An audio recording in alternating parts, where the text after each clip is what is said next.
Mesdames et messieurs, bonjour. Vous avez la possibilité de suivre la version originelle au cours de cet entretien dans l'une des plus grandes écoles non conventionnées. Je vous fais découvrir cette grande école non conventionnée et nous allons nous entretenir avec le préfet des études, un chevronné de la CRE. Il s'agit bien du préfet Jérôme Kandou. Monsieur le préfet, bonjour. Bonjour, monsieur. Une brève présentation. Merci beaucoup.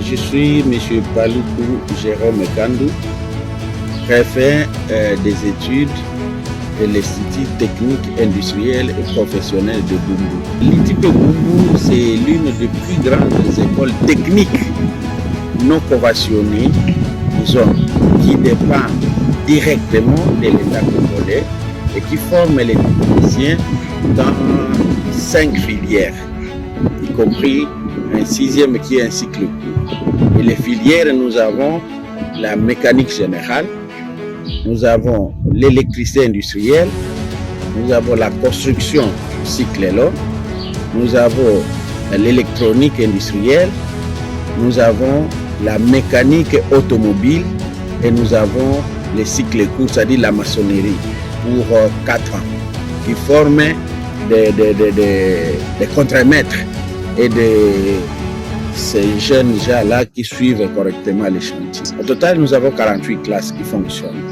dont 44 agréées et les 4 sont en processus d'agrément par les microplats. C'est une vieille école, l'ITP Bumbu. C'est une école qui vient de Kenge. À la rébellion en 1964, l'école a été transférée à Kinshasa et a été installée à l'Itinjiri. Actuellement, Itinjiri est là, on appelait EPOM Njili, c'est-à-dire école de métiers de Njili. Avec le temps, on a trouvé qu'il n'y avait pas suffisamment de bâtiments là-bas, alors qu'ici, à l'Iti, là où nous sommes ici, il y avait des bâtiments qui servaient pour la construction de la route numéro 1, donc Matadi Kinshasa, où on formait les maçons.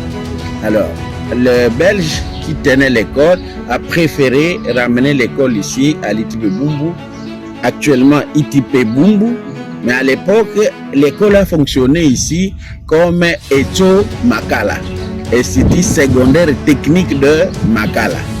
C'est en 1979 que l'école a été débaptisée ITP Bumbu, c'est-à-dire Institut technique industriel et professionnel de Bumbu, où donc on a ajouté les cycles longs de maçonnerie que nous appelons actuellement construction, où on a ajouté l'électronique, l'électricité, la mécanique générale. Et à notre arrivée ici, nous avons trouvé après prospection que d'Engaliema jusqu'à Limité, il n'y avait pas une option mécanique auto dans les écoles non conventionnées.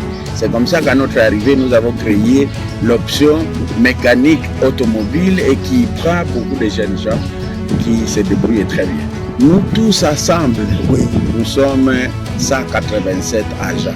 Les élèves actuellement, nous sommes à 2883 élèves. La moyenne, c'est de 60. Les grandes classes de construction, c'est 65. C'est depuis 2010 que nous sommes dans cette école.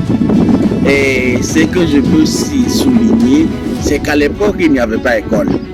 Il y avait quelque chose d'école. Parce que partout, c'était troué, partout, c'était la jungle, les poulounes venaient de partout.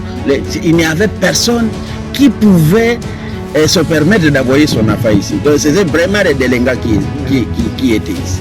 Et quand nous sommes arrivés à 2010, nous avons pris comme résolution, nous nous sommes dit, on doit nécessairement construire une bonne et belle école. Une école sur les standards des écoles conventionnées catholiques. Notre première idée, c'était de mettre de l'ordre pour que cet espace soit appelé véritablement école. Et je me souviens que je disais aux enfants, désormais, nous ne sommes plus à l'ITP Bumbu, nous sommes au collège ITP Bumbu. Donc les mœurs et tout le reste doit changer. Donc j'ai mené une guerre avec mes collaborateurs en fait contre les mauvaises habitudes des élèves qui portaient des grosses ceintures. Nous avons réussi à remettre de l'ordre à l'école.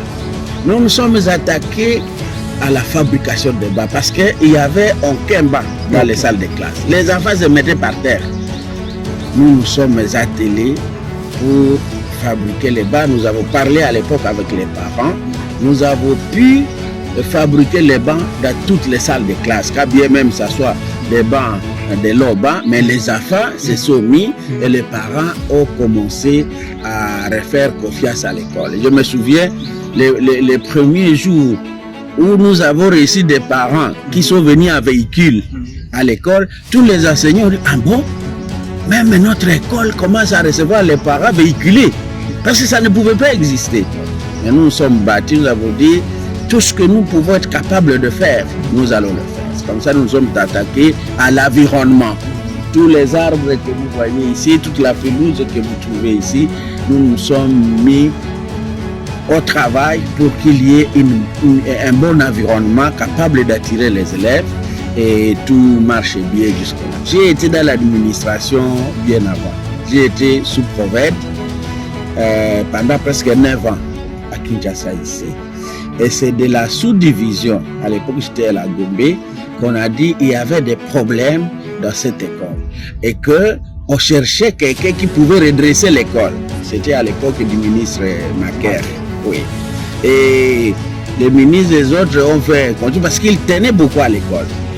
Ils ont fait le tour d'idées, ils m'ont dit envoyons Paluku dans cette école. J'ai accepté de revenir ici comme préfet chef d'établissement avec un objectif concret, mettre de l'ordre à l'école. Faire de cette école une véritable école technique qui donne la fierté à la ville de Kinshasa, à notre pays. Parce qu'en fait, nous sommes la plus grande école technique non conventionnée avec un tel nombre d'élèves, avec un tel nombre de classes et de personnel.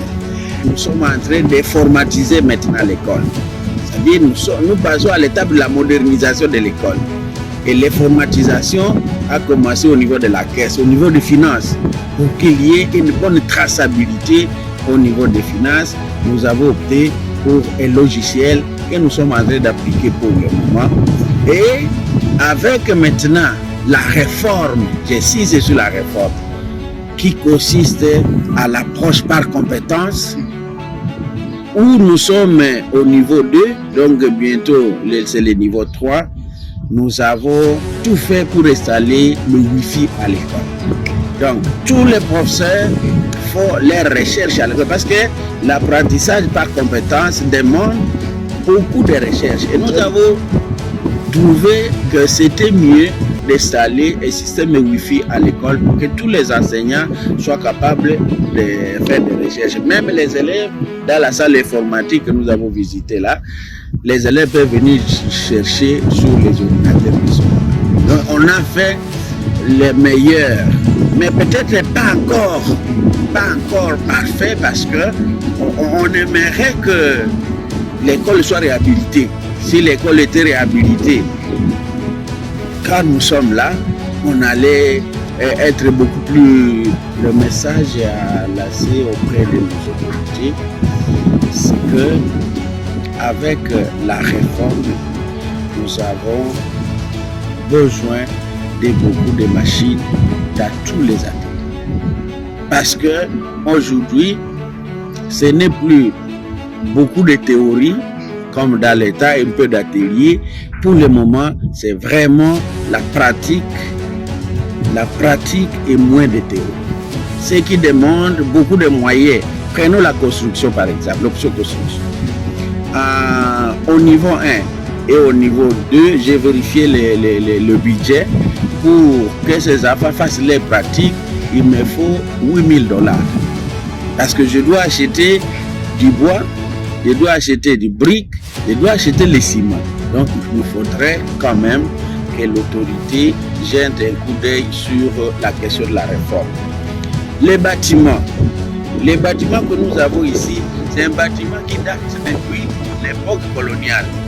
Et donc, c'est un bâtiment qui demande une réhabilitation pour que l'école mérite son nom d'école technique industrielle et professionnelle. Voilà ce que je peux dire. La dernière chose, c'est que nous avons quand même beaucoup de nouvelles unités.